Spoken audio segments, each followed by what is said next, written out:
রাস্তায় চলাচলের অনেকগুলো আদব নিয়ম নীতি আছে।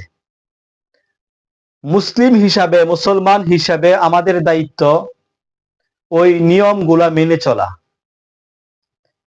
কেননা সুন্নত মেনে চললে আমরা আল্লাহ এবং তার রাসূলের নৈকট্যপ্রাপ্ত বান্দা হতে পারব। কেননা আল্লাহর হাবিব সাল্লাল্লাহু আলাইহি সাল্লাম এই বিষয়গুলা বলেছেন। আল্লাহ তাআলা বলেছেন, কুল ইন কুনতুম তুহিব্বুনাল্লাহা ফাত্তাবিউনি ইউহিব্বুকুমুল্লাহ ওয়া ইয়াগফির লাকুম যুনুবাকুম আল্লাহু গফুরুর রহিম। আল্লাহ বলেন, হে নবী সাল্লাল্লাহু আলাইহি সাল্লাম, আপনি বলে দেন, কুল ইন কুনতুম তুহিব্বুনাল্লাহ, তোমরা যদি আল্লাহকে ভালোবাসতে চাও, আল্লাহকে ভালোবাসো, তাহলে আমি নবী সাল্লাল্লাহু আলাইহি সাল্লামের আনুগত্য করো। তাহলে ইউহিব্বুকুমুল্লাহ, আল্লাহ তোমাদেরকে ভালোবাসবেন, আল্লাহ তোমাদের গুনাহ মাফ করে দিবেন। নবী সাল্লাল্লাহু আলাইহি সাল্লামকে ভালোবাসা কিভাবে হয়? আল্লাহর হাবিব সাল্লাল্লাহু আলাইহি সাল্লাম এক হাদিসে বলেছেন, মান আহাব্বা সুন্নতি ফাকাদ আহাব্বানি ওয়া মান আহাব্বানি কানা মাই ফিল জান্নাহ। যে ব্যক্তি আমার সুন্নতকে ভালোবাসলো সে যেন আমাকে ভালোবাসলো, আর যে আমাকে ভালোবাসে সে আমার সঙ্গে জান্নাতে থাকবে। তো রাসূলের সুন্নত আমরা অনুসরণ করব প্রত্যেক কাজে, চলাফেরা, ওঠা বসা, খাওয়া দাওয়ায়। এই জন্য রাস্তায় আমরা চলবো মুসলমান হিসেবে, এখানে অনেকগুলা 6টা 7টা সুন্নত আছে, আদব আছে রাস্তার। এই আদবগুলো আমরা মেনে চলবো।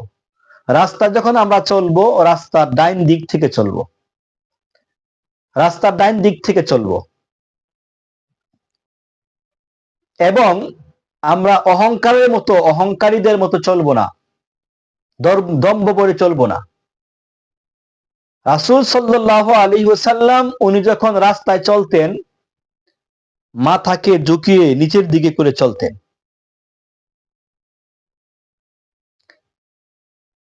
যেন বিনয় প্রকাশ হয়।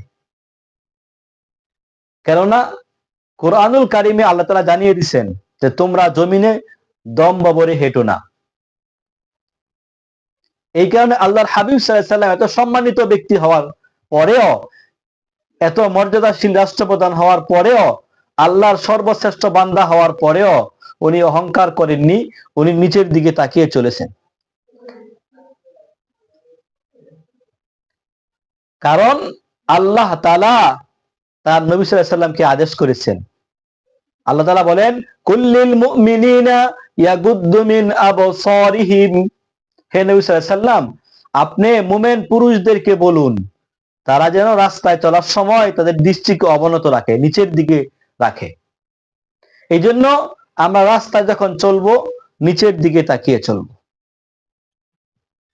রাস্তার ডাইন পাশে চলবো, রাস্তার ডাইন দিকে চলবো। রাস্তায় চলার সময় জিকিরের সঙ্গে চলবো। রাস্তা যখন সমতল হয়, লা ইলাহা ইল্লাল্লাহ, লা ইলাহা ইল্লাল্লাহ এবং অন্যান্য তাসবিহ পাঠ করব। রাস্তা যখন আমি উপরের দিকে উঠবো, আল্লাহু আকবার পড়তে পড়তে উঠবো, আবার যখন নিচের দিকে নামবো সুবহানাল্লাহ বলবো। এই জন্য রাস্তায় জিকিরের সঙ্গে চলা, সালামে কালামে চলা। যখন রাস্তায় চলবো, মুসলমানদেরকে দেখলে সালাম পেশ করব, আর কেউ সালাম দিলে সালামের জবাব দিব। রাস্তায় চলার সময় রাস্তায় কোনো কষ্টদায়ক জিনিস থাকলে রাস্তা থেকে তা সরিয়ে দিব, ফেলে দিব। কলার খোসা, অন্যান্য কষ্টদায়ক জিনিস, কাটা, এগুলো দূর করে দিব।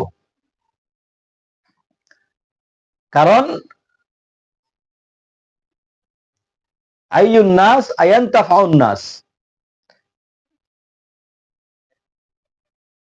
সর্বোত্তম মানুষ সে যে অন্য মানুষের উপকার করার জন্য চলে। খায়রুন নাস আয়ানফাউন নাস, উত্তম ব্যক্তি, উত্তম মানুষ সে যে মানুষের উপকার করে। রাস্তা থেকে আমরা কষ্টদায়ক জিনিস থেকে সরিয়ে দিব, যাতে মানুষ কষ্ট না পায়। দৃষ্টিকে অবনত রাখবো, রাস্তায় সৎ কাজের আদেশ করব, অসৎ কাজে নিষেধ করব। মেনে মোহতারাম, এমন অনেকগুলো আদব রাস্তায় চলাচলের আছে, আমরা এই কাজগুলা করব। আমরা দেখি অনেক সময় রাস্তা যদি বড় হয়, ভালো হয়, সুন্দর হয়, তো আমরা রাস্তায় নিয়ে গাড়ি ধুই। গাড়ি ধোয়ার দ্বারা পুরো রাস্তাটাই ভিজে যায়, মানুষ চলাচলে কষ্ট হয়। এটাও একটা গুনাহ। এই জন্য আমরা এই পাপটা করব না। মানুষ চলাচলের রাস্তায় আমাদের ট্রাক, বাস, প্রাইভেট কার, সিএনজি, অটোরিকশা, এগুলো আমরা 8টা-10টা রিক্সা ধৌত করলাম, তো মানুষের পুরো রাস্তাটাই ভিজে ময়লা হয়ে গেল। এটাও মুসলমানদেরকে কষ্ট দেওয়া। এই জন্য যেহেতু রাস্তায় কোনো কষ্টদায়ক জিনিস থাকলে সরিয়ে দিব, এটা ইমানের একটা অংশ। তাহলে আমি কিভাবে মানুষকে কষ্ট দেওয়ার জন্য রাস্তায় ময়লা ফেলে রাখি? এই কাজগুলা করব না। আমার দৃষ্টিকে আমি অবনত রাখবো। কারণ মুসলমানদের প্রত্যেক কাজ ইবাদত, সওয়াব। আমার চলাচলও যেন ইবাদত হয়, সওয়াব হয়। এই জন্য রাস্তা চলতে গেলে যে হকগুলো আছে, আমি এই হকগুলা পুরা করব।